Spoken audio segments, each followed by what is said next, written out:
Hello and welcome to another Minecraft video with Warmish Train 772, and today I thought I'd show you lot through something different. So we're not in my survival world like I have been in all the other things that I've done so far, but instead we're on the creative super flat world, because I thought it would be a good idea to show you my building techniques. So first up, I normally like to build in city landscapes, and my normal average house size is a 3x3 interior and a 5x5 outside. And yes, I like to use A-frames a lot, as it is I think it's called, the A-like shape on the top. And yeah, I call this like the common house design, because most houses have this on top. I'm not going to be doing too much decorating inside, but normally I try and give enough space that you've got enough space for a crafting table, a barrel or some kind of villager trading thing that they can use, a furnace, and a bed. So that's normally what I try and do inside each house. Oh yes, and a light source as well. But yes, let's go to the first house. So first up on the houses that I've done is a terraced house. So basically what it is you have basically a row of houses that have no gaps between them, and they go all the way down like this. So you have like, yeah.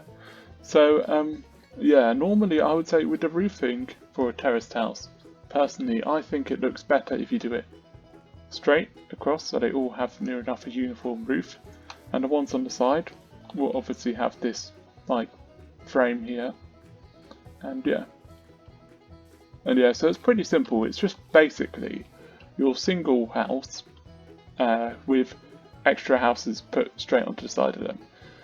So inside them, the difference between your single house and this one is that you have windows on every side, like I like to try and do, apart from the side which is connected to the housing. So when on the edge ones, I would say in the city, if you were to like build this in a city, this one on the edge would be more expensive because it had an extra window compared to the ones in the middle, which only have one window at the back, like so.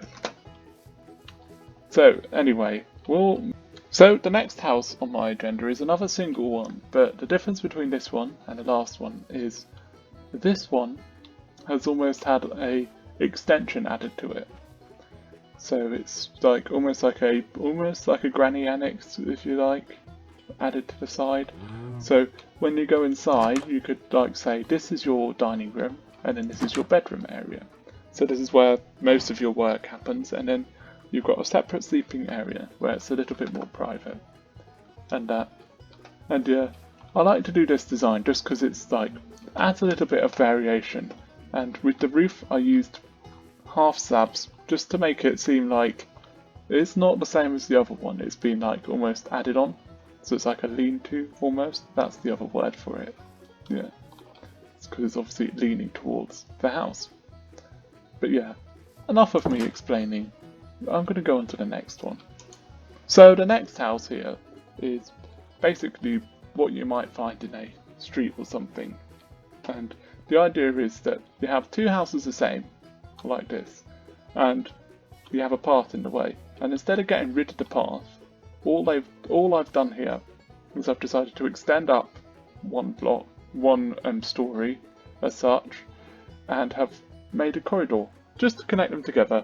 And this then means that you have basically one big house, but instead of blocking up a path, you still have a corridor between it. It does kind of bring a nice effect. I additionally added to this one a balcony on top. I mean, if you were building this yourselves, you could just build a roof here and it would still look fine. But I added this balcony just to add a little bit extra to the whole build, so that you've just got like this extra bit that you could just like look out of onto the city and that. So anyway, it's time to move on to the next one. So the next one is more of a flat design, but you could also use it as a house if you wanted. So the idea of this one is you have two houses here that are right next to each other, but instead of just going straight up, you've decided to expand out the back and make it one story wider as well.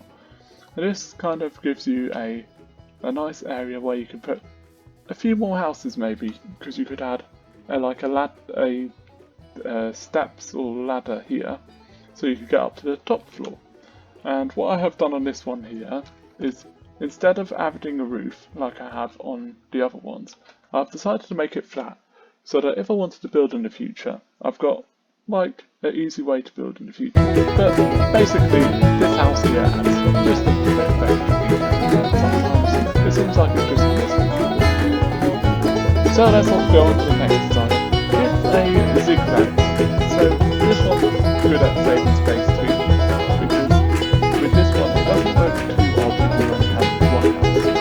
And basically the way it works is, so you have a house here, and instead of putting it straight on top and having it just go straight up, to add a little bit of extra detail and just extra like just draw your eyes to it, so it doesn't look like falling just going straight up. What they have done is they've decided to basically add a balcony on each side, so it's like a zigzag almost, and so that people can get up, they have added a ladder on the outside. I mean, there is obviously some issues with this itself, which presents that if you try and walk up it like this, you could easily fall off, but this could be changed to sometimes. But the good thing about it is you get this almost sense that this is your own balcony, no one's going to intrude. And just so that you could access the other houses as well, there is a ladder on both sides. And just so there's windows at the back, I have added them on the side. So yeah, on to the next one, which is a big building. So next we have a house, well, a building that's almost like a combination of everything that just looks. So it's got different levels in it, and it also goes over along this side that we go through. So yeah, as we go through, you can see we've got this detailed arch, and adds extra, just having this post going up. Yeah, posts are useful in builds because sometimes they'll look like they're floating down. But if you don't want to do posts, you've got a big build, you don't want to do posts. Sometimes it's just do a bigger arch. It goes into the other side, which is like this big building here. So it's like almost like basically behind the front of it. But yes, what I've done with this is I've had different levels to your building. So this is one of the things that I find quite nice with buildings. If you have it all the same level, sometimes it's a bit awkward. So a way to help with this is just to have, build this up maybe 3 stories, then the next bit 2, then the next bit maybe 5, then so on and so forth. So they're basically different levels. And if you go around the back of this building, you can see it also does go out slightly at the back as well. So yeah, it's almost like I would say like a business.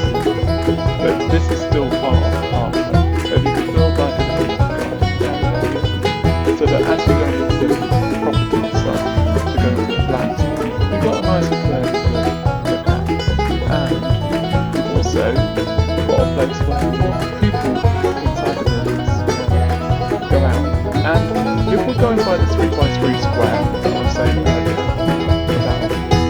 about how I like to say each house is, I could reckon we could get about maybe 100, maybe 50, probably more like 75, given the space for the stairs. But yes, it's a pretty efficient space saving way, and you can always build this design up as well. Anyway, on to the next one. So the next one is an idea that I kind of like, but normally when I try and do it, end up destroying the whole building, and end up basically building the building. But the idea is, with this one, is that it's basically just a building with an extension and an extension and an extension. So this is your old original building, and what's happened is they've added it's almost like it's telling a story, so it's like they've added an extra extension on both sides, here and here. And then it looks like there was a roof or something, but instead they have now turned it into almost like a balcony. back of the build, you get this like rim texture, which you don't have at the front. It's almost like it looks like it's getting newer and newer and more modern as it goes round. And then you've got like this almost greenhouse design right at the back. So yeah, so the idea of this is like you've got a small house, and instead of getting rid of all the history of it, it's kind of like you've left the history to show on the front of the building. So it looks like, oh, so you've got a small building that's probably bigger and bigger. And then, I mean, I haven't redecorated the inside, but just to give you an idea, like with these like glass roofs that brings down towards it, and you've got like shelter. And yeah, I've added this little corridor bit in here to make it look like the build used to be only this wide, but has now been extended slightly back. And yeah, it's like almost like from this side you could say, oh look, this is definitely a modern house. But from the front, it just looks older. So next we're moving on to colour combinations. So, in a city I would say personally, any colour that would go, but give some tips just to help make things blend in more maybe. If you've got a dark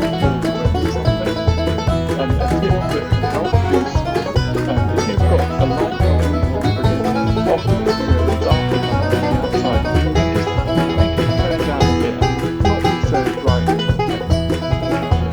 With this building here, I decided, because it's made out of concrete, you don't really have anything like most of these builds, I've decided I'm just going to go with a roof paint, which, yeah, it's good if you're space saving as well, and you haven't got a lot of space to sit. It'll be pretty good. Another colour that works similar to this is red and orange. You've got the orange in the middle, red on the outside. The same with green here. You've got green in the middle, the dark green on the outside. And magenta is the same.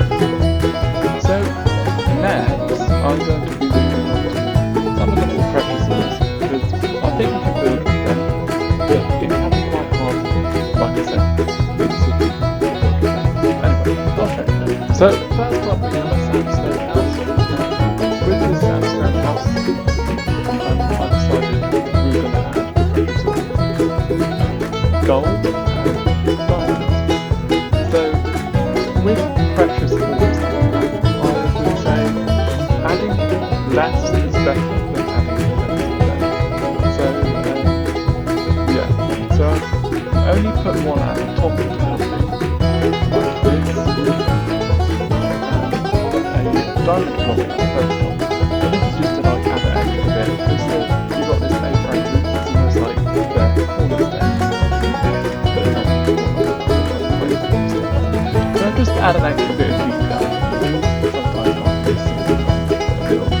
And it's a fun sort of to sort out.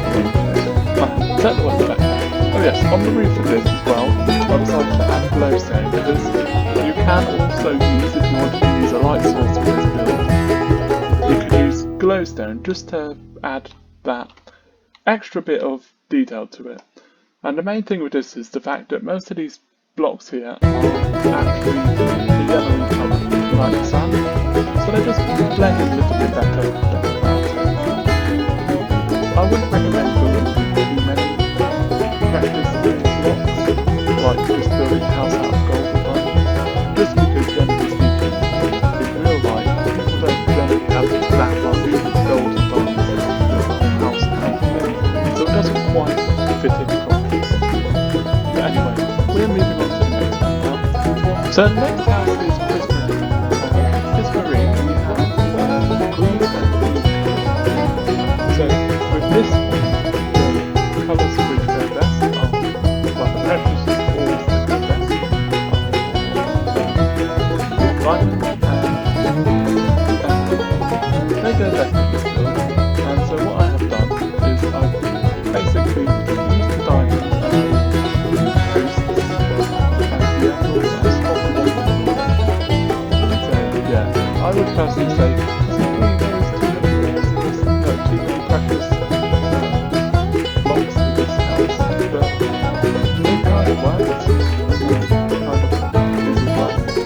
yeah, this kind of house you could build under water. Yeah, with this roof here, I decided to go for a family show because I felt that this kind of match would build a lot more than a A-frame kind of shape to it. So, what I have done on this design is a sea lantern, just to show that you can actually use sea lanterns with this type of block, and it does go pretty well. Which you would expect, as you would find normally, the sea lanterns in the Camel Ocean Monument, which is made of the same stuff as this house is made of. So anyway, I think that concludes this house tour. So I hope you liked it.